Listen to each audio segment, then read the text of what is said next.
Yerden toprağa alsa altın olsun. Altın başları daima aman olsun. Jürgen yer doldurup gen olsun. Daima Kırgız elinin celegin celbir etken, Kırgız elinin namusu korkulan jigitlerden olsun. Amin, Allahu Ekber.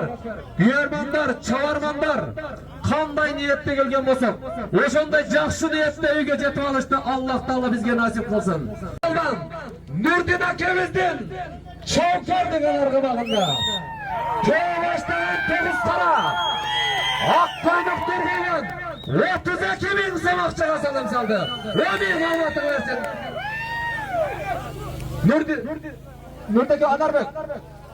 Nurdin akemizge vereyimlerdigine sana veriyoruz. Gel hemen. Hana Nurdin akemiz. Hana şu yerde ben. Nurdin ake gelin. Bolda. Gelbedi. Nurdin ake bana Nurdin ake. Dalay atçı gürtken bu Nurdin akemiz.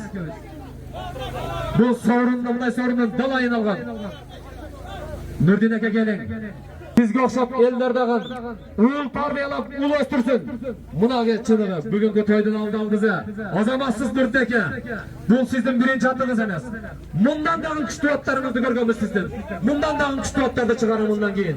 Omatımız demesin ake. Azamatsız ake. Daim uyumuzda jakşılıklar, toylar olsun. Mulake Anarbek, Allah Taala nasip etip, Emil ake üstün, Seyit ake üstün, Cengiz Tozumun uldarın toyunda, na akır kızı aldı-aldığa, özünün legendarlığı bayağı taza kandığı Kırgızçıl kızı Karabayır Çavkarıngda toğuz karan salıp aldın Azamat Kutuktay. Ben akır kızı aldı-aldığa nesli bana gelmiştim. Sırlanı gel soylaran kirin ötüyor. Bu emlekemler özümün akilerin seyitkileri.